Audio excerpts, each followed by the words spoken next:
Hi, everyone, and welcome to another Pink Nest podcast. I'm having an amazing guest today. Her name is Stacia, and she's a storytelling, pitching, and speaking coach, podcaster, and someone who helps leaders and entrepreneurs get out of their head into their body. I found this really amazing. Stacia supports people to find their voice, use it with clarity and confidence, and turn their stories into powerful business assets. I'm really excited for this conversation. Thank you, Stacia, for being here with me. Oh, thanks for having me into the nest, man. It's so beautiful to be here. Thank you. I always start at the very beginning, so childhood. How was Stacia as a child? How did your early environment shape your relationship with voice, with expression, and with storytelling? Do you see any patterns? I think I'm still in my childhood a lot, and certainly that's a good place to be when you're in creative. Isn't that innocence and that curiosity and that imagination? Anything is possible. I mean, that's really why I became an actor, because you can absolutely live in your imagination. You can be anyone you want to be, and I think I could never decide, who I wanted to be when I grew up. I wanted to be them all. So this was my opportunity to do that. So I really was steeped in storytelling. It was my mom, actually. She used to read to us all the time. And then she used to do all the character voices, which is pretty unique. So it wasn't any boring bedtime story from her. And then she used to do the asides and make comments about that all the way through the story. And we'd go, Mom, that's not what it says there.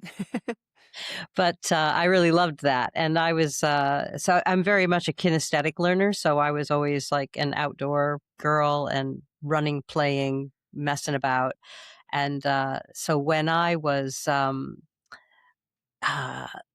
like about 5 or 6 and I went into first grade, I went to school in the States, and I had this beautiful first grade teacher with a blonde upsweep and pink lipstick and high heel shoes. She was very glamorous, and she swept into the room and she said, "You are not babies anymore, because I am going to teach you how to read." And I was like, wow. This is it. And I learned to read quite quickly. And, but those little books are quite boring. So I picked up on my mom's habit of, like, I would say the words and then I would go, and now this is what they're thinking, and do all that interpretation, because I really just I loved performing. I loved being in that relationship with the audience, and having like this very alive play group.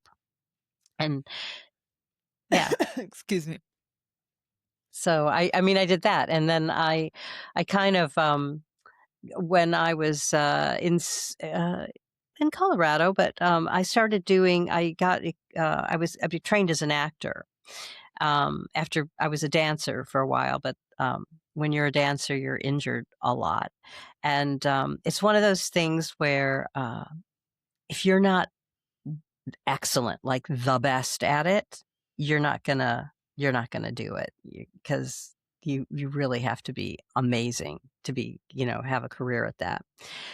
And so I was in university in Colorado, and I saw the actors, because it was a drama and dance at this particular college, and they were all standing across the quadrant, smoking, drinking, laughing, eating solid food, and speaking.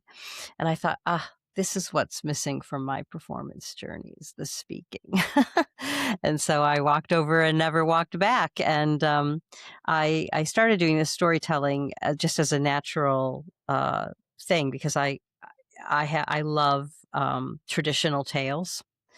And especially the lost girls that walk off the path and lose their voice and find it again, and just kind of go against the norm and go on these incredible journeys. For women, it's very different from men. Men go on their hero quest and they get like powerful tools and they have their spirit guide. But women, they go subterranean. They have to leave their home and usually differentiate themselves from the mother, from their family, and then they have to go on this underground journey and befriend demons and ogres and sing them to sleep and find out what's their problem, why are they acting like this, and then they come back with the knowledge and they come together with the masculine and feminine.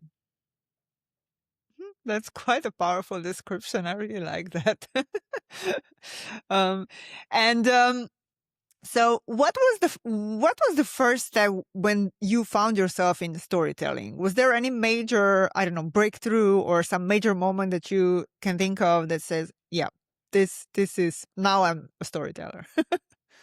Yeah, there was an exhibition, a Dr. Seuss exhibition that came to the Denver Children's Museum, and Dr. Seuss wrote children's books. I learned to read with Dr. Seuss actually. So what he used was a 50 vocabulary that had words like, Constantinople and Timbuktu and, just and these amazing characters that did completely nonsensical things, which I totally fed me in my world. And so when the exhibit came to the Children's Museum, it came from proper museums where it would hang on the walls, as an exhibit of his work. And what we had to do, they hired actors and play makers and stand-up comedians to enliven it, to bring it off the wall and make it interactive. So you were literally like a human busy box. And so when I started doing that, it married the two things that I loved, the reading and Dr. Seuss. And of course I was like performing these stories. So they had this thing on the curriculum back in the late 80s and then the early 90s called multiculturalism. How do you teach that? And they had all these mandates for inclusion and differentiated learning styles. And so all these school groups were coming through this exhibit. And so the teachers would go, maybe you could come to my classroom and do that with math. Or do that with, whatever subject they had. So I kind of started in education and that kind of started me off. And I was using drama and story and play to just bring curriculum to life and get naughty kids out of corners and get them engaged and literally give them a way to express themselves that was unconventional. And it was amazing because I would just give them the tools and who knows what they would come up with. I kind of used to feel guilty about it. Like, oh, I don't have because people would want what's the outcome? You have to have a learning outcome. And then what's the product? What can we show that we evidence that we did this? So, then we would make art projects and murals and put on these performances and things like that. But that was it. It was like went into the schools and then I would go to different venues. When I lived in Seattle, I was the resident storyteller at the Woodland Park Zoo. I worked in the libraries. I worked in bookstores. I was like an artist in residence and I'd go in as a creative partner. And one of the aspects of that was also doing a workshop with the teachers to teach the teachers, like train the trainers so that they could have these skills too. And so, yeah, that's how the whole storytelling thing was born for me. But would you say that the baseline actually is helping people finding their own voice? This is actually what is the essence of what you're doing, isn't it? Indeed. I mean, I think that's one of the things, like in my space, the speaking space, because I'm an embodied speaking and storytelling coach now, having got my coaching qualification through the Somatic School, which was a beautiful experience because it validated all this crazy playmaking that I'd been doing and gave it a framework, and they had all the science evidence, and I'm like, see, it is true. It's been working for millennia in every different culture in the world. But it just validated that and it validated me. And so what happens is that you awaken that spirit in more people. You get more playmates, you get more stories, you get people building a world that is just better because they're not trying to fit themselves into somebody's idea. They're not trying to do what they think they're supposed to do. And it's amazing, especially with the kind of embodied coaching that I do. I'm not telling them. I don't come out with the end goal because what they come up with, what they come to by doing the process, it's an infinite and endless possibility of things. And you can continue to create and create and create with that. And that the idea can continue to develop and develop. And an idea can percolate another idea, can percolate another idea. And so when, in indigenous cultures, or I would just say in cultures around the world, every culture has like their basic story. Like you have, like the Finnish people and they have the Kalevala, and the Welsh people have the Majapahgani, and, the, Indian have the Bhagavad Gita. Well, that's a huge, epic, epic, epic story. There's like so many little stories packed in there, and most people know the story, but then when the storyteller gets up, they tell the offshoots of it. And the story itself is not important. People are like, what does it mean? Well, who knows? It doesn't mean anything, especially you got talking horses, you got things that fly, magic carpets, whatever. It's it's where you find yourself in the story. It's a vehicle, like I was saying in the beginning, to take that journey and see where are you now? Where are you going to land now? And so that's why I think the more people speak about their experience and learn that language of metaphor, they can unpack it and open it up. Because certainly, I mean, how I got into the business thing was, I as a resting actor, I love the English, they come up with these little phrases, resting. It means you're out of work, okay? And you're in between jobs. And I never was really just like resting. I was like then working another hustle, And I did temping in like production houses and advertising places like that. So and then, because you're responsible and you turn up for work and you have a few brain cells and rub them together, and they're like, "Oh my God, you're fantastic. You actually get things done. Amazing. We'll give you a job." So I worked in advertising for a little while, and learned, all the dark arts of that and how to, use these skills to get across ideas, to actually take that information and sell it.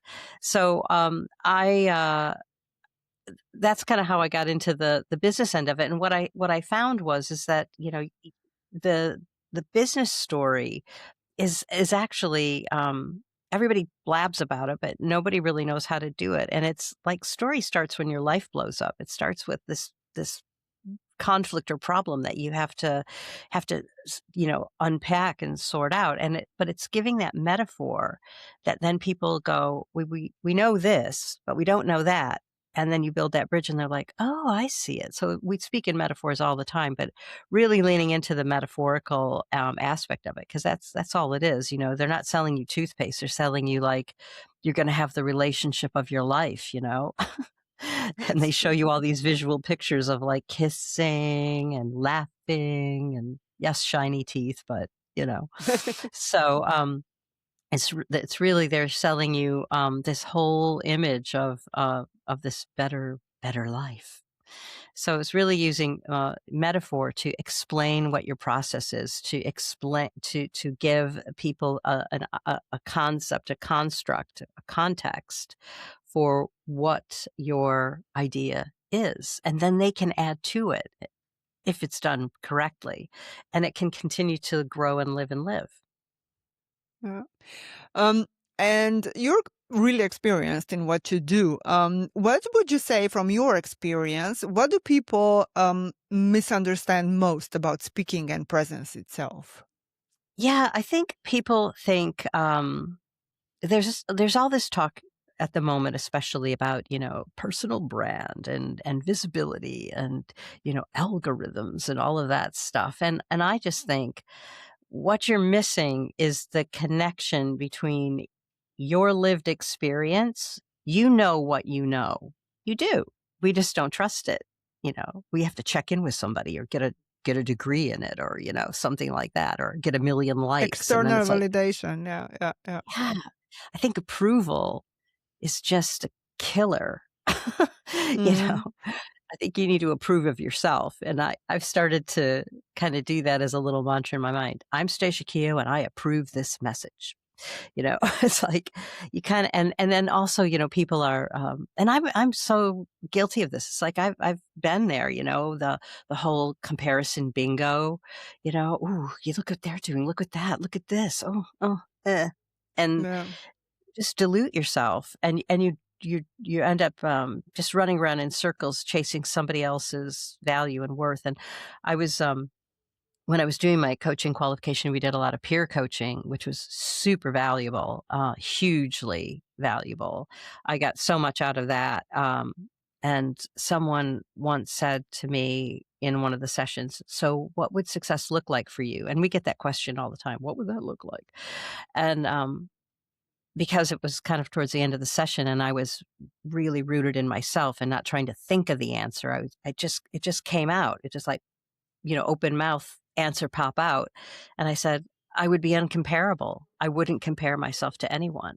Because if you're at the top of your game, if you're in your truth and in your absolute present self, you aren't comparable to anyone. You aren't looking around seeing who's who and what's what. You're just going. You're just doing it.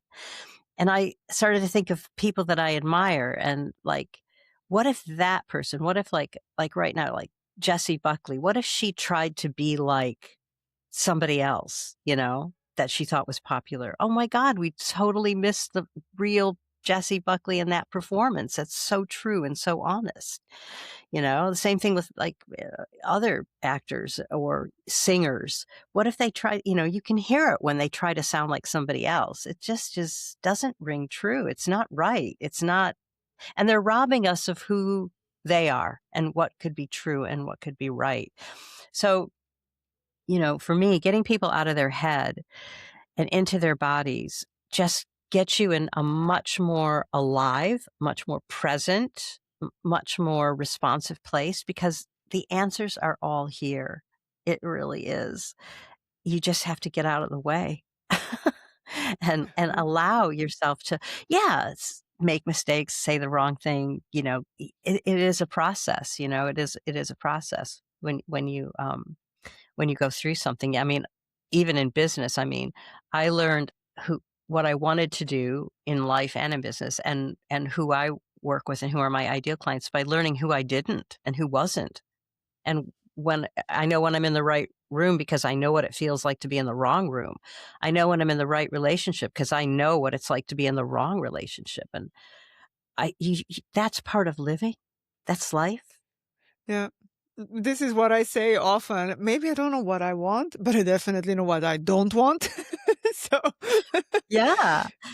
And even people that have these dissenting opinions, thank God, because but the thing is, I mean, I don't agree with every like some the people that I've worked with and stuff like that. I don't have those opinions, but I'm not here to evangelize anybody.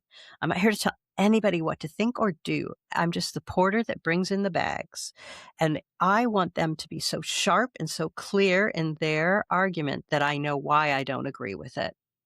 mm. And I And I know think, what resonates. Yeah, go ahead.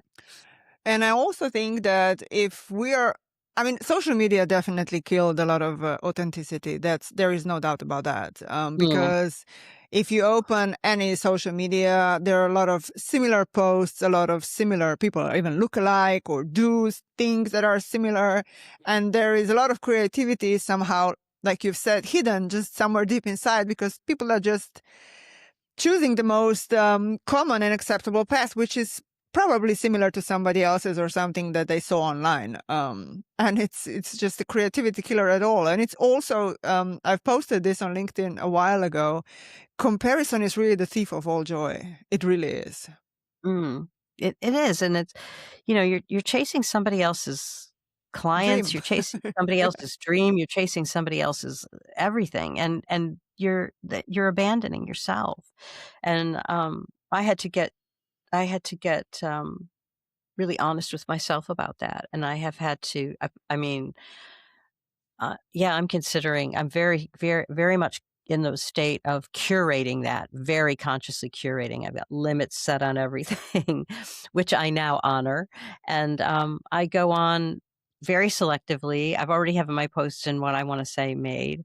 I might post something that I think is an interesting or enlightening, documented thing that I do. Like I swam this morning. I watched the sun come up and swam in, like, frigid water, because I just love it because one of the things about doing, those kind of extreme sports, if you like, or, challenging things, is you absolutely cannot think about anything else. You absolutely just have to keep your mind on what you're doing, and it just cleans your clock 100%. And, yeah, I mean, I look to people that are actually doing stuff and listening to what they have to say about their lived experience. And this is where I come in and where what I like to help people do is help them find that simple way to explain it. That simple, like, process, like, this is the process of it, or that simple, this is the information that linchpin information that's going to fill the gap, or here's something that's going to totally inspire you. But I used to look at that and go, oh, that's working for them, or oh, look at them being successful, or oh, that. And then I had a friend of mine, she's lovely, and she's a marketer, and she says, oh, babe, they're just bigging themselves up. They're just bigging themselves up. She goes, "You know what I want you to do? I want you to get yourself a Big Yourself Up book, and I want you just to big yourself up in that and just forget it." Because what it does is it's like a black mirror. You just kinda reach through, and it just sends you in this, like, upside the and it's interesting now, if you look at, the current culture, what's coming out, movies and stuff like that. A generation ago, it was all vampires and zombies because we were the living dead. And there's only two transformations in any story that you tell. Either you become more fully alive or you become the living dead. That's it. Life or death. Those are the only two choices. So as you go through a story, you can't make a bad choice. It's either negative or positive, you see.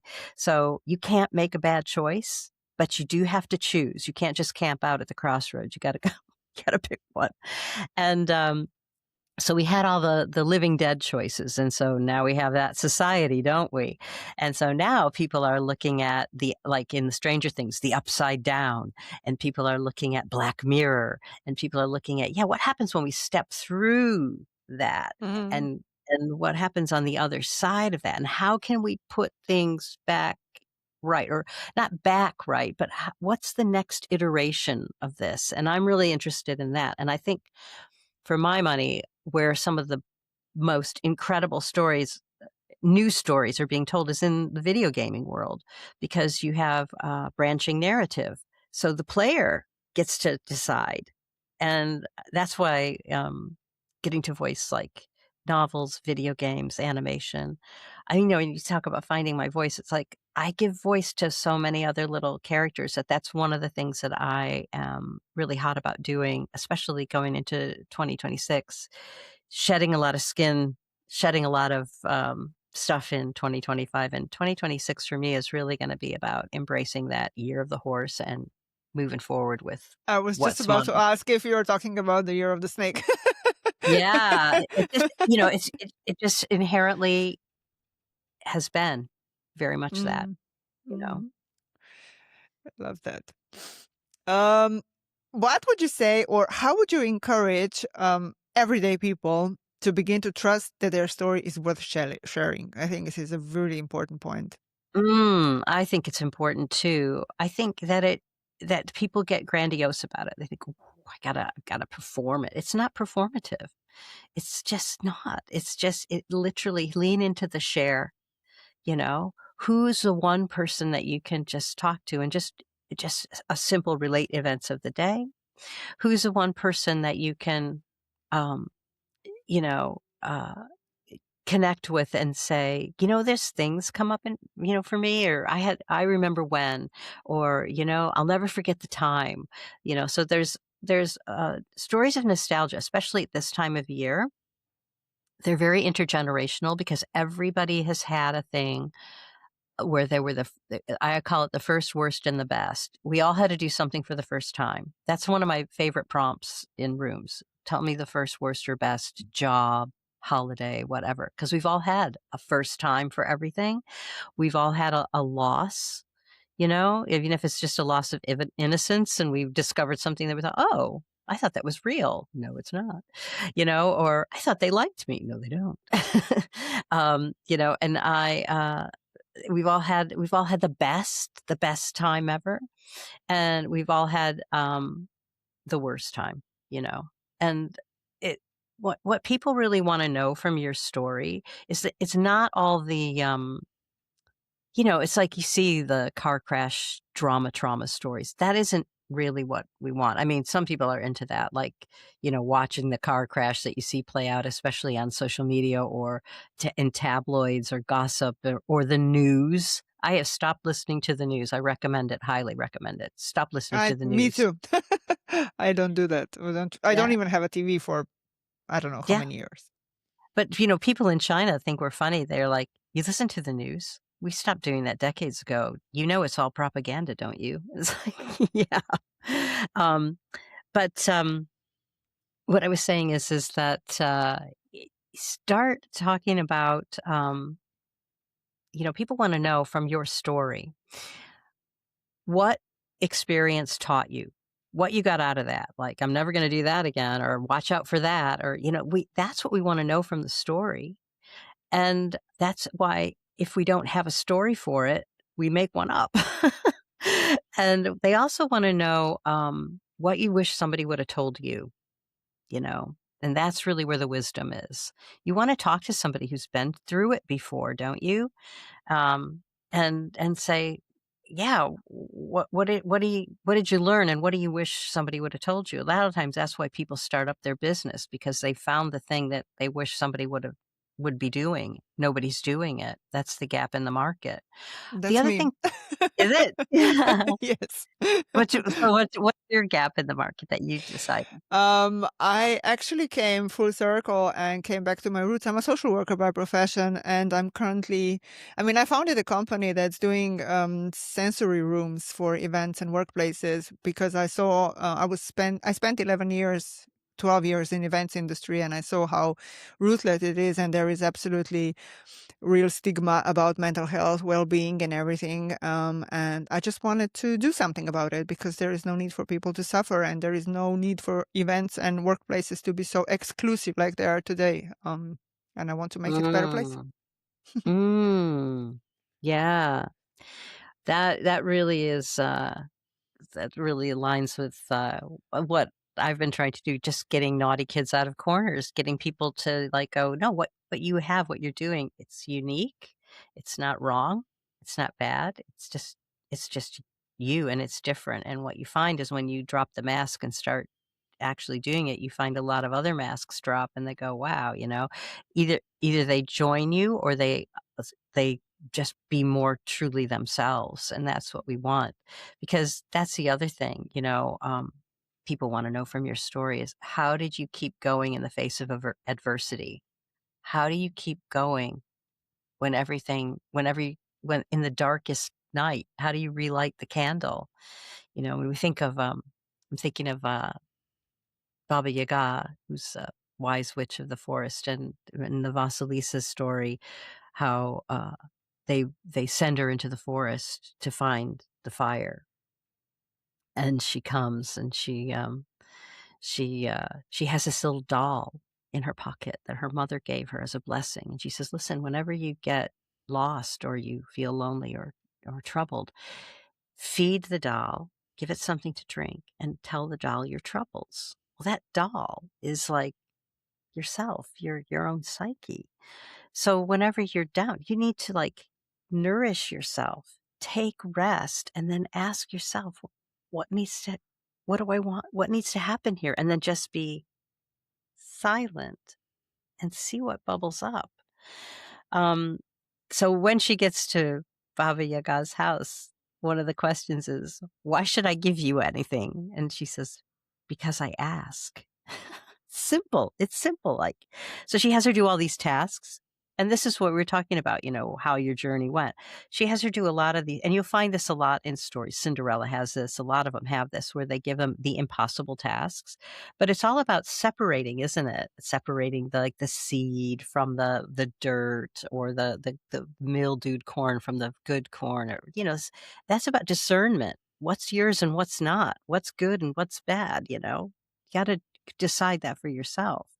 And then she gets to ask questions. So she asks these questions, and then she goes, "Do you have anything else you want to say?" And she said, "Ah, no, grandmother, that's fine." And she says, "That's good, because if you know too much, you grow old too soon."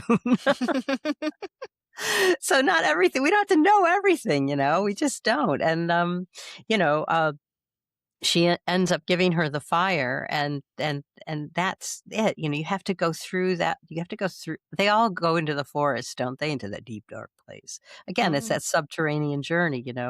It's the dark night of the soul. You have to go But it's through it. actually, the story is actually, you have to go into yourself. The forest is actually a metaphor for going into Yeah, yourself. It's not even about the 100%. forest. No, again, it's the story isn't about the story at all. Mm. It's those metaphors go, "Oh, I'm just gonna have to sit with this for a while. I'm just gonna have to sit with this. I'm just gonna have to go and walk." So when you hear people, like, memoirs have been something I've been really, I really like as well. Like, and sometimes they come out of the odd places. So, how do people start telling their story? Well, your story never shuts up. So if you don't allow it, it's gonna haunt you. It's gonna, Mm. like, everything is why won't things work? How come this isn't, I don't know. What is it you're not saying? Because remember, that's the most important thing. It's what they're not saying. It's like, that's where it is. That's why when people are doing all this broadcast speaking, it's only this one way thing, and it's just, like, blabbed at you. So that's why the embodied speaking, it's like when you get down into it and you really feel into it and you start sharing your true stories that match up with your message and give some insight into you. And then you listen to your audience. It's a reciprocal thing, because storytelling isn't just somebody preaching. That's not storytelling. Storytelling is, you sit It's a two-way around. communication. Yeah. Yeah, you have to be Mm-hmm. watching. You have to be listening to your audience, because you're taking them in there, and they're contributing. They're co-creating with you. They're co-creating Yeah. with you, so it's very conversational. So, my storytelling style is very physical, very conversational, and certainly with my clients that I do speaking with, we look for physical metaphors that they can get the audience to do, because again, back to my differentiated learning roots, you've got all sorts of learners in that audience. You've got people that are kinesthetic learners, you've got people that are audio, you've got people that are hearing impaired. You've got people that are, autistic. You've got people that are visual learners. You've got people that are experiential learners. So giving people like a physical metaphor or an object metaphor or a visual metaphor, then you're communicating on all those levels. And that's real talent, when you can do something and it translates to all the levels and reaches everybody in their own way. That's when you've really engaged with your audience, especially when you can hear their response in the conversation of your speaking. It is speaking, it is not preaching, it is not reporting. So, I think, that's really what I aim for people to break them out of, any, um, habits that they've gotten into, from especially some of these speaking clubs, or where they've like, they're counting their ums, and they're like, you have to do this with your hands, and you have to it's all this prescribed stuff. Well, they come out, more tied up in a knot than ever before. The one thing that those clubs do give you is constant practice at it. But, you are you really finding your voice? Not really, I would say.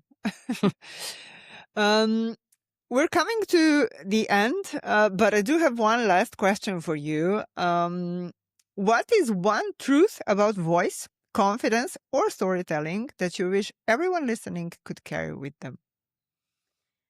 I think, no one is you, and that's your power. And what I would say about confidence is I don't believe in that. It's courage. It's courage, and you don't get that until after you do the thing.